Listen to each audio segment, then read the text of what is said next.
그리스도인의 능력과 자신감이라는 제목으로 하나님 말씀 함께 나누도록 하겠습니다. 이제 시작되는 그 4장과 5장은 사사 드보라에 대한 이야기입니다. 아마 드보라 하면 여러분들 많이 들어보았을 것입니다. 어떤 이미지가 이렇게 떠오릅니까? 드보라 이렇게 했을 때 저는 여전사 잔다르크 이런 이미지가 떠오르는데 여러분들은 어떨지 모르겠습니다. 교회마다 가면 여전도회가 있지 않습니까? 그 여전도회 가운데 가장 젊은 분들이 드보라회 이렇게 이름 지어지기도 하죠.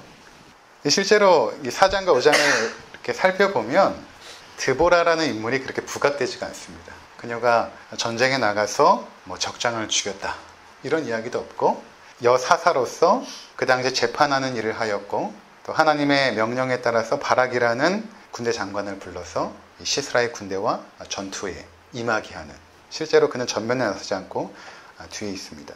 그럼에도 불구하고 우리가 드보라를에게 집중하는 이유는 사실 우리가 어떤 연약함이 있냐면 자꾸만 성경에 나타나 있는 어떤 위인들을 끄집어내어서 거기서 교훈으로 삼아서 우리도 이렇게 살아야겠다 라는 것으로 자꾸만 성경을 이해하려는 그러한 인본주의적인 생각들이 우리 가운데 있기 때문입니다. 성경은 실제로 성경의 그 어떤 인물이라 할지라도 그들에게서 소망을 발견할 수가 없습니다.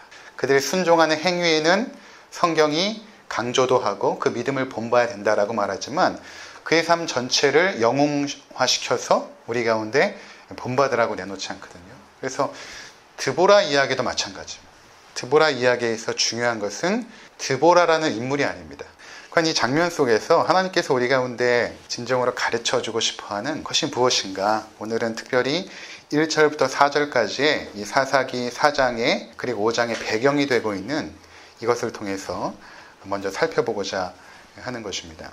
배경이 이렇죠. 첫 번째로는 이스라엘 백성이 더욱 악해졌습니다. 1절에 보니까 에훗이 죽으니 이스라엘 자손이 또 여호와의 목전에 악을 행하매 이렇게 말하죠. 지금 이 드보라의 시대도 마찬가지로 이스라엘 백성이 에훗이라는 사사가 죽고 난 이후에 더욱 악해졌다 그렇게 말하고 있습니다. 이 또라는 단어가 원어로 야샤프인데, 야샤프라는 것은 다시라는 의미도 있지만 이런 의미가 강합니다. 더해졌다, 더 커졌다라는 의미입니다. 그러니까 이스라엘 백성의 죄악이 더 깊어지고 더 강해지고 더 커졌다 이런 의미거든요. 이러한 죄악의 습관성과 가중성은 이미 사사기 2장에서 서론에 언급된 바가 있습니다. 2장 19절 우리 한번 보고 오도록 하겠습니다. 그 사사가 죽은 후에는 그들이 돌이켜 그들의 조상들보다 더욱 타락하여 다른 신들을 따라 섬기며 그들에게 절하고 그들의 행위와 패역한 길을 그치지 아니하였으므로, 이 전 세대보다 더욱 악해지는 것입니다. 이것은 그 죄가 반복되면서 습관으로 자리매김을 하면서 어떤 현상이 생기냐면 더 깊어지고 비열해지고 악랄해진다는 것입니다. 이것이 죄의 특징 중에 하나입니다. 여러분, 전에 제가 악의 평범성이라는 제목으로 한번 설교를 한 적이 있죠. 한나 아렌트라는 여성 인문학자가 예루살렘에서 그 나치 전범인 아이히만이 심판받는 모습, 재판받는 모습을 보면서 어떻게 저렇게 성실하고 가정에서도 좋은 아빠고 좋은 남편이고 자기 일에 충실하는 저 사람이 어떻게 저렇게 악한 일을 행할 수 있는가라는 것을 한나 아렌트가 이렇게 분석을 하죠. 그러면서 그가 어떤 개념을 끄집어내냐면 악이라는 것이 평범한 우리 인간 속에서 잠재되어 있다는 것입니다.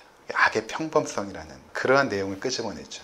근데 이 악의 평범성도 악의 특징 중에 하나이지만 또 하나는 뭐냐면 악의 방향성을 갖습니다. 그래서 이것은 계속해서 악해집니다.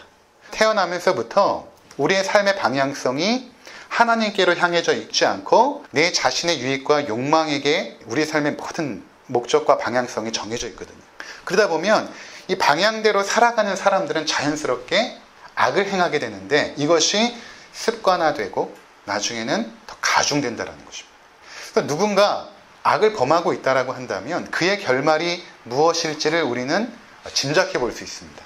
우리 주변에 때로는 죄악을 범하는 형제 자매들도 있고 세상 사람들이야 말할 것도 없고 내가 자신도 될 수 있고 그 사람의 방향성이 악을 가중시키는 방향으로 나가고 있다면 결국 멸망입니다. 시편 1편에서 말하고 있거든요. 시편 1편에 보면 복 있는 사람과 악인을 비교하는데 맨 시편 1편의 마지막 절이 뭐냐면 복 있는 사람은 여호와께서 인정하시나 악인의 길은 망하리로다. 이 결과거든요. 그래서 회개라는 것은 그 방향성을 돌이키는 것입니다. 자기의 유익과 욕망을 향했던 그 삶의 방향으로부터 내 자신을 돌이키는 것, 메타노이아. 그러니까 방향을 돌리다라는 의미죠. 하나님께로 나의 삶을 돌릴 때에, 돌려서 하나님을 위하여 살아가기 시작할 때 그게 회개거든요. 그래서 악을 계속해서 범하는 사람이 회개하지 않으면, 그의 삶을 하나님께로 돌이키지 않으면 소망이 없는 것입니다. 근데 지금 이스라엘 백성은 어떻게 되었냐면 그들의 방향성이 이미 악으로 향하고 있다는 것입니다. 성경에 보면 예수님께서 악한 자들은 이 땅에 죄를 범하다가 나중에는 심판을 받고 슬피 울며 이를 갈미 있습니다. 이렇게 말하거든요. 그러니까 그들이 하나님의 심판 가운데 지옥 형벌 속에서 무엇을 하냐면 슬피 울면서 이를 간다라는 것입니다. 여러분, 왜 이를 갈까요? 이를 부드득 간다라는 것입니다. 이 슬피 운다라는 것은 이 분노거든요. 그리고 이를 간다라는 것도 분노입니다. 끝까지 회개하지 않습니다. 지옥 형벌에 처해질지라도 끝까지 회개하지 않고 나를 이 지경으로 만든 하나님에 대하여 분노하고 이를 간다라는 것이거든요. 그러니까 그쪽으로 방향이 지워지면 소망이 없는 것이죠. 회개하지 않고는. 그러니까 지금 이스라엘의 죄악은 더욱더 강력해지고 가중되고 있다는 것입니다. 두 번째 배경은 뭐냐면 그 결과, 그들의 그 죄악의 결과 하나님께서 가나안 왕 야빈의 손에 그들을 파시거든요. 여호수아서 11장에 보면 이미 가나안 왕 야빈은 이미 하나님께서 진멸시켰습니다. 야빈이라는 이름은 그 왕의 고유명사가 아니고 그 우리가 이집트의 왕을 그러니까 바로라고 부르지 않습니까? 마찬가지로 이 야빈이라는 것도 가나안의 왕을 지칭하는 것입니다. 그 이름이 아니라 가나안의 하솔을 다스리는 어떤 왕, 그 사람이 야빈이라는 것이거든요. 근데 이미 진멸된 그 왕이 다시 하솔을 재건축하여 군사력을 모으고 철병거 900대로 무장을 했다는 것입니다. 이게 무엇을 의미합니까? 우리 안에 진멸되지 않은 죄악의 소생을 의미하는 것입니다. 그러니까 하나님께서 가나안 땅에 들어가서 진멸하라고 했던 것은 그것이 다시 살아납니다. 죄악이라는 것은 우리 안에. 그래서 그가 다시 강력한 군대를 형성하게 됐다는 것입니다. 그 결과 하나님께서 그들을 들어서 이스라엘을 징벌하는 도구로 사용하셨다는 것입니다. 세 번째로는 이런 배경입니다. 그들이 철병거 900대로 무장을 했다라는 것이죠. 철병거는 당시 최첨단 무기였습니다. 이스라엘이 감히 상대할 수 없는, 그래서 가나안의 압제를 받을 수 없는 상황 속에 놓여진 것입니다. 네 번째로 이러한 상황에서 전쟁에 나갈 용사가 이스라엘에는 한 명도 없었다는 것입니다. 무슨 의미냐면 지금 드보라가 언급되고 있는 이유는 드보라의 어떤 용맹함이나 지혜가 아니라 성경은 철병거를 대항하여서 하나님을 의지하고 믿음 가운데 전쟁에 나갈 남자가 한 명도 없었다는 것입니다. 오히려 가정에서 보호를 받고 가정을 다스려야 될 여사사가 세워져야 될 만큼 이스라엘은 지금 무력해졌다라는 것을 배경으로 소개하고 있는 것입니다. 그 당시 이스라엘 사회는 남성 중심의 사회였죠. 여성들은 인구의 숫자에도 카운트가 되지 않고 굉장히 홀대받았다. 그러한 처지에 있었고 그것은 역사 가운데 사실은 비주류였으며 앞장서서 무언가를 할 수 없는, 보호를 받고 안전한 곳에 거해야만 되는 그러한 존재가 바로 여성이었습니다. 근데 그가 전쟁에 나올 수밖에 없었다라는 것은 다른 말로 하면 그만큼 이스라엘은 무력해졌다라는 것을 지금 성경은 보여주고 있는 것입니다.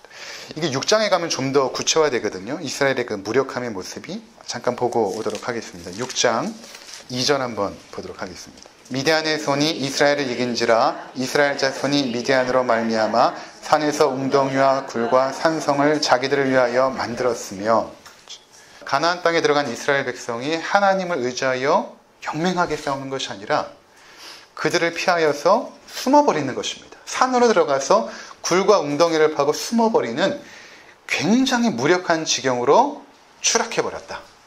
그것을 지금 표현하고 있는 것입니다.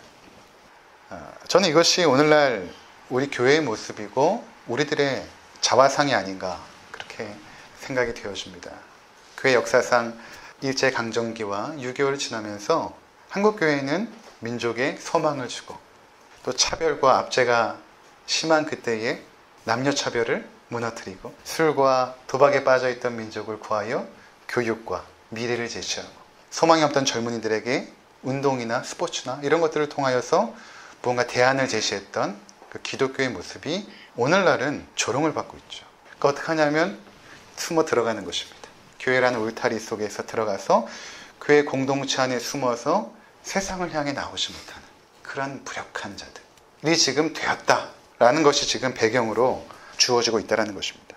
표면적으로 볼 때 이스라엘이 이렇게 무력해진 가장 중요한 이유는 무엇인가 하면 철병거였습니다. 아주 강력한 이죠. 세상의 강함을 상징하는 것이 철병거입니다. 그 철병거 앞에 하나님의 백성들이 위축이 되어 숨어 들어가기 시작하였다라는 것입니다. 자, 그렇다면 우리들의 모습 가운데 나를 위축시키고 나를 두렵게 하고 하나님 앞에서 누려야 될 자유와 그 기쁨을 누리게 하지 못하는 그 세상의 철병거가 있을 것입니다. 한번 생각해 보시기 바랍니다. 나는 세상의 어떤 강함 때문에 나의 삶이 이렇게 위축되고 불안해하고 두려워하는 것일까? 그것은 내가 넘어설 수 없는 삶의 문제일 수도 있고 또는 내가 극복하지 못한 어떠한 사람일 수도 있습니다. 내 삶을 위협하는 삶의 문제와 사람들, 이런 것들이 내 삶에 계속해서 존재하죠. 이 철병거라는 것은 전쟁하여 승리하지 않고는 결코 사라지지 않습니다. 시간이 해결해 주지도 않고 도피한다고 없어지는 것도 아니에요. 철병거는 항상 내 앞에 있습니다. 그리고 그 철병거가 내 앞에 있는 한 우리의 삶은 항상 위축되고 두렵고 불안하고 하나님이 주신 자유와 기쁨을 누리지 못하게 만드는 것입니다. 그래서 반드시 이 철병거는 물리쳐야 되는 것입니다. 그냥 놔둘 수가 없는 것이죠. 도망간다고 해결되지 않는 것입니다. 그렇다면 하나님께서 그의 백성들에게 말씀하신 그 강력한 세상의 무기를 이길 힘은 과연 무엇이었는가? 사실 우리가 잘 알고 있는 내용들입니다. 다시 한번 우리가 살펴보면서 과연 우리가 세상을 향하여서 왜 이렇게 무기력해졌고 내 삶에 놓여져 있는 삶의 철병거 앞에서 왜 이렇게 나는 주저하고 있는지에 대해서 한번 살펴보도록 하겠습니다. 출애굽한 이스라엘이 가데스 바네아에서 12명의 정탐꾼을 보내죠. 그리고 보고를 받는 자리에서 10명의 정탐꾼을 이렇게 말합니다. 거긴 성벽이 너무 높고 그 민족들은 신체가 장구하고 그래서 거기서 우리의 모습을 보니까 메뚜기 같습니다.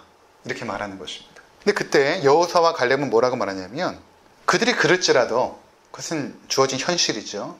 그것은 맞습니다. 그러나 그럴지라도 우리가 그들을 두려워해서는 안 됩니다.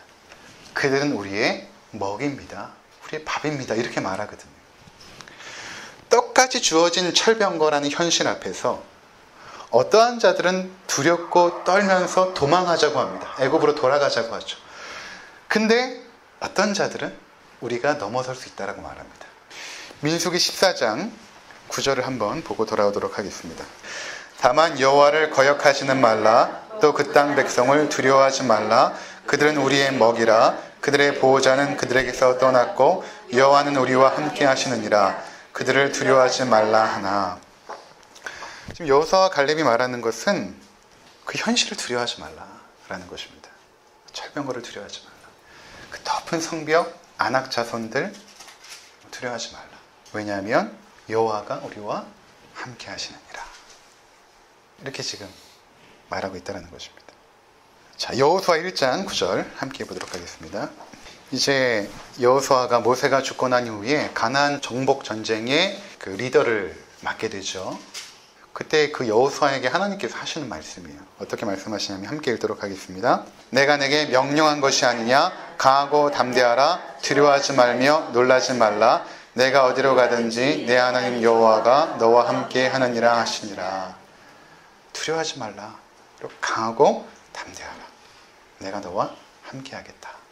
자, 골리앗 앞에 선 다윗의 모습을 우리 한번 보도록 하겠습니다. 그 당시 이스라엘 군사들이 그 골리앗 앞에서 다 숨어 있죠. 그리고 골리앗은 하나님을 멸시하고 있습니다. 그 당시 한 10대 청소년이었는데 다윗이 그것을 보면서 자기가 전쟁에 나가겠다라고 찾아오죠. 그리고 나서 골리앗 앞에 딱 섭니다. 그가 골리앗 앞에 하는 말입니다. 사무엘상 17장 45절. 다윗이 블레셋 사람에게 이르되 너는 칼과 창과 단창으로 내게 나아오거니와 나는 만군의 여호와 이름 곧 내가 모욕하는 이스라엘 군대의 하나님의 이름으로 내게 나아가노라. 오늘 여호와께서 너를 내 손에 넘기시니 내가 너를 쳐서 내 목을 베고 블레셋 군대의 시체를 오늘 공중에 세워 땅에 들짐승에 주어 온 땅으로 이스라엘에 하나님이 계신 줄 알게 하겠고 또 여호와의 권하심이 칼과 창에 있지 아니함을 이 무리에게 알게 하리라. 전쟁은 여호와께 속한 것이니 그가 너희를 우리 손에 넘기시리라. 다윗이 이렇게 담대할 수 있었던 이유가 무엇이었을까요? 그래서 바로 전쟁이 무기에 달려있지 않다는 것을 그가 안 것입니다. 너는 칼과 단창으로 내게 오거니와 나는 만군의 여호와의 이름으로 내게 가노라. 하나님의 백성들에게 있어서 이 세상에서 강함, 능력, 실력 이러한 것들은 세상 사람들이 말하는 무기가 아니라는 것입니다. 그것이 아니라 하나님의 임재, 하나님이 나와 함께한다라는 그 믿음의 확신, 그것이 하나님의 백성의 능력이었던 것입니다. 그래서 이러한 똑같은 현상 속에서 성도들이 그것을 대하는 그 차이가 나는 이유가 무엇인가 하면 능력의 차이거든요. 그 능력이 있으면 두려워하지 않습니다. 우리가 물을 두려워하는 것은 수영 실력이 없어서 그런 거 아닙니까? 그 능력이 있으면 두렵지가 않거든요. 세상이 두려운 것은 그 능력이 없는 거예요. 내 앞에 철병거가 두려운 것은 내가 능력이 없는 것입니다.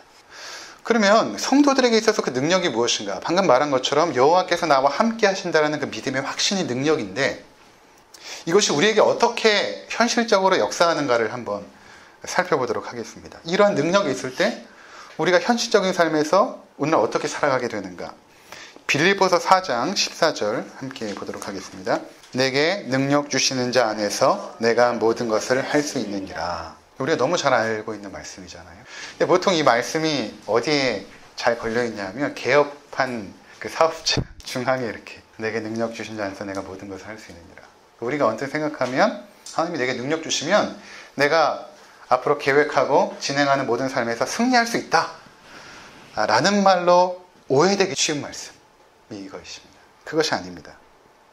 만약 우리가 이것을 그렇게 해석한다면 어떤 결과가 생기냐면 내가 세상 사람들이 생각하는 그 철병거, 그 무기들을 내가 더 많이 가져서 내가 세상을 승리하겠다 이렇게 되어져 버리는 것입니다. 이것은 결코 그리스도인의 자세가 아니거든요. 고지론이라고 말하는 것이죠. 내가 높은 고지에 올라가서 하나님의 영광을 나타내리라. 잘못된 생각이라고 제가 몇 번 말씀을 드렸죠.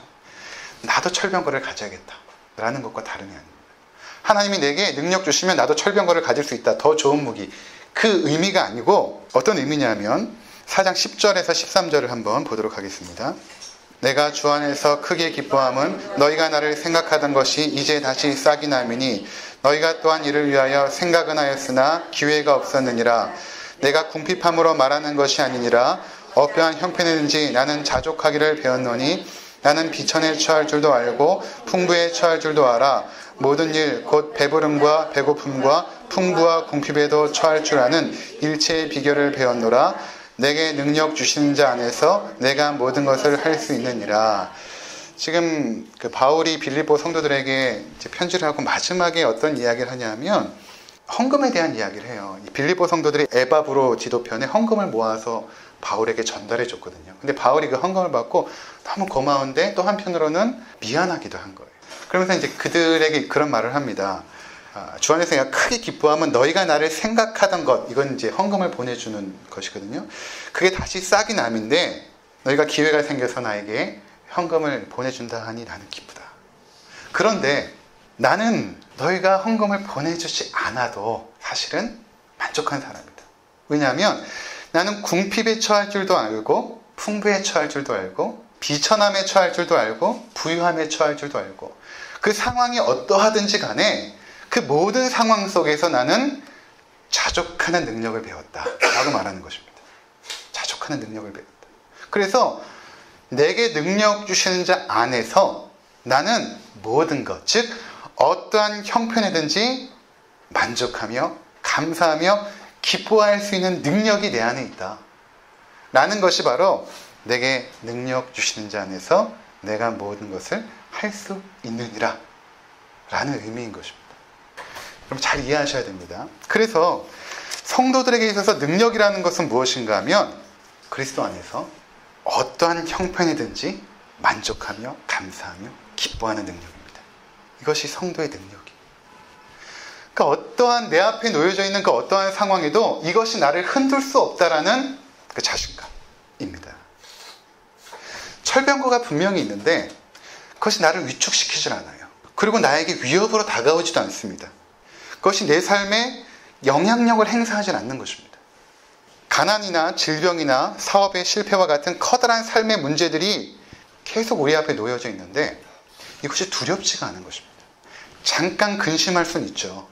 그리고 잠깐 동안 위축이 될 수는 있으나 다시 복원력을 가지고 신앙으로 튼튼하게 세워지는 것입니다. 흔들렸다가 잠깐. 시편 62편에 이렇게 말합니다. 나의 영혼이 잠잠히 하나님만 바라며 나의 구원이 그에게서 나오는도다. 오직 그만이 나의 반석이시요 나의 구원이시요 나의 요새이시니 내가 크게 흔들리지 아니하리로다. 나를 계속해서 흔드는 삶의 철병거와 그 두려움들 앞에서 나는 크게 흔들리지 않는다는, 절대 흔들리지 않습니다가 아니라 나도 흔들리긴 하지만 크게 흔들리지 않는다는 것입니다. 그만큼 나에게 내 삶에 영향력을 행사할 수 없다라는 것입니다.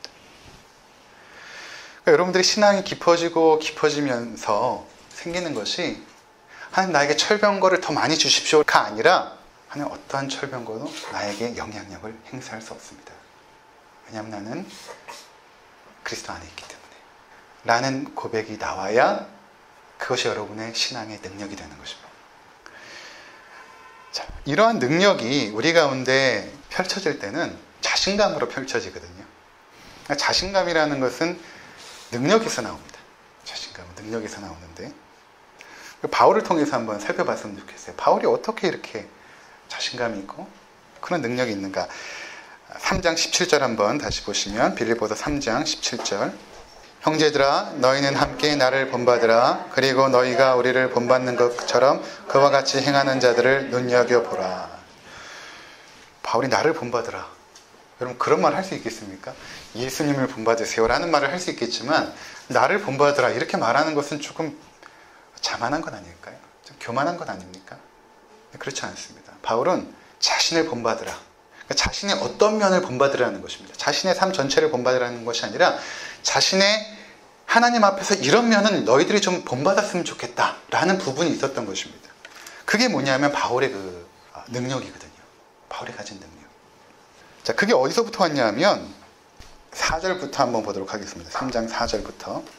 그러나 나도 육체를 신뢰할 만하며 만일 누구든지 다른 이가 육체를 신뢰할 것이 있는 줄로 생각하면 나는 더욱 그러하리니 나는 8일 만에 할례를 받고 이스라엘 족속이요 베냐민 지파요 히브리인 중에 히브리인이요 율법으로는 바리새인이요 열심으로는 교회를 박해하고 율법에 의로는 힘이 없는 자라. 그러나 무엇이든지 내게 유익하던 것을 내가 그리스도를 위하여 다 해로 여길 뿐더러 또한 그 모든 것을 해로 여김은 내 주 그리스도 예수를 아는 지식이 가장 고상하기 때문이라. 내가 그를 위하여 모든 것을 잃어버리고 배설물로 여김은 그리스도를 얻고 그 안에서 발견되려 함이니. 네, 여기까지만 한번 읽도록 하겠습니다. 자, 바울이 그동안 자랑했던 것이 있죠. 세상의 무기를 바울도 갖고 있었거든요. 그의 태생이 아주 훌륭했습니다. 가말리아 문화에서 태어나서 최고의 학식을 갖춘 율법의 의로도 흠이 없는, 흠잡을 데 없는 그것을 가졌음에도 불구하고 내가 이것을 배설물처럼 여긴다. 그것은 왜 그러냐면 그가 무엇을 발견했는가? 8절 후반절에 보면 배설물로 여기면 그리스도를 얻고 그 안에서 발견되려 함이니 라고 말합니다. 내가 그리스도를 얻고 예수 그리스도를 인격적으로 만나고 나서 그 안에서 내 자신을 발견해 보니까 내 존재의 가치가 너무 귀하다는 것을 깨달은 것입니다. 이전에는 세상의 것들로 내 존재의 가치를 채워야만 내가 좀 더 높아지고 가치 있는 사람인 줄 알았는데 그리스도를 인격적으로 만나고 그 안에서 내 존재의 가치를 발견하고 보니까 그것이 어느 순간 쓰레기처럼 보이더라는 것입니다. 이것이 없어도 내 존재 가치가 훌륭히 아름답고 빛나는데 내가 그것을 무기 삼아서 내 가치를 세우려고 했구나 깨달은 것입니다. 그러니까 자기 존재의 가치의 그 아름다움과 그 고귀함을 발견했을 때 나오는 것이 자신감이죠. 그리고 그 자신감이 능력 있는 삶으로 연결이 되는 것입니다. 이것이 안 되면 자꾸만 어떻게 되냐 하면 세상 사람들이 말하는 것들을 자꾸만 관심을 갖는 것입니다. 어떤 일을 하는지, 또 얼마큼 부유한지, 그 사람의 직위는 무엇인지, 수입은 얼마인지, 학력은 어떤지, 그것으로 자꾸만 자기 존재의 가치를 삼으려고 하는 것이죠. 근데 그렇게 여기는 사람들은 세상을 어떻게 보냐면 항상 상하의 관계를 봅니다. 나보다 많이 가지면 상이고 나는 하죠. 갑을로 봅니다. 내가 가치 있게 여기는 것을 그 사람이 갖고 있으면 갑이고 나는 을로 전락해버리죠. 그런 인생이 두려운 것이죠. 가져도 잃을까봐 두렵고, 얻으면 갖기 위해서 발버둥치고, 인생이 피폐한 것입니다. 그러니까 사람들과의 만남에서 친밀감을 누릴 수가 없는 것입니다. 그 사람 안에 있는 존재의 가치를 그것으로 판단하기 때문에 그런 것이죠. 그래서 내 존재의 가치를 아는 사람들이 자신감이 있고 확신 있고 당당하죠. 그것이 무엇입니까? 처음에 예수 그리스도를 만나고 나니까 내 자신이 얼마나 더럽고 추악한 죄인임을 발견합니다. 하나님 앞에서 아무런 소망이 없는 죄덩어림을 발견을 하죠. 그런데 그렇게 아무런 소망도 가치도 없는 나를 하나님께서 그의 아들 예수 그리스도를 보내사 나를 구원해 주셨다라는 그 엄청난 사랑의 크기 앞에, 그 엄청난 인격의 크기 앞에 우리가 무릎을 꿇게 되는 것입니다. 어떻게 나를 이렇게 사랑해 주실까? 내 존재가 그만큼 가치 있는 존재일까? 성경은 그렇다라고 말하는 것입니다. 아무것도 없어도 너를 살리기 위해 내 아들을 죽일 만큼 너는 가치 있다. 이렇게 말하고 있는 것입니다. 그러니까 그리스도를 얻고 그 안에서 발견된 사람들은 세상의 어떤 것들을 그렇게 부러워하지 않아요. 여러분 아직도 그런 것들에 의해서 여러분 존재에 자신감을 삼고 그것을 능력으로 여기고 있습니까? 그럼 인생에 기쁨이 없고 자유함이 없는 것입니다. 그렇게 살아가요. 지금 이스라엘 백성에게 닥친 이 위기는 무엇인가 하면 그런 하나님의 백성의 정체성을 상실해버린 것입니다. 철병과 앞에서. 그들이 그렇지 않았거든요, 원래는. 하나님이 함께 하신다라는 믿음의 확신 속에서 그들은 자신 있고 당당하게 가나안을 향하여서 나갔던 하나님의 백성들이 이제는 철병과 앞에서 숨어 있는 것입니다. 그것이 두려운 것이죠. 우리가 이제 다음 시간부터 이 드보라에 대한 이야기를 함께 나누면서 하나님께서 과연 그러한 자들을 어떻게 구원해내시고 이끌어 주실 것인가에 대한 부분들을 우리가 살펴보게 될 것입니다. 참 놀라운 일들을 하나님께서 행하시죠. 우리가 볼 때는 그 철병거에 대항할 만큼 강력한 군사를 일으켜서 대항할 것 같은데 가장 연약한 여인, 드보라도 아니에요. 야엘이라는 가장 연약한 그 여인의 손에 의해서 적장 시스라의 이마에 텐트팩을 박아버립니다. 그 능력, 그 자신감 어디서 나왔을까?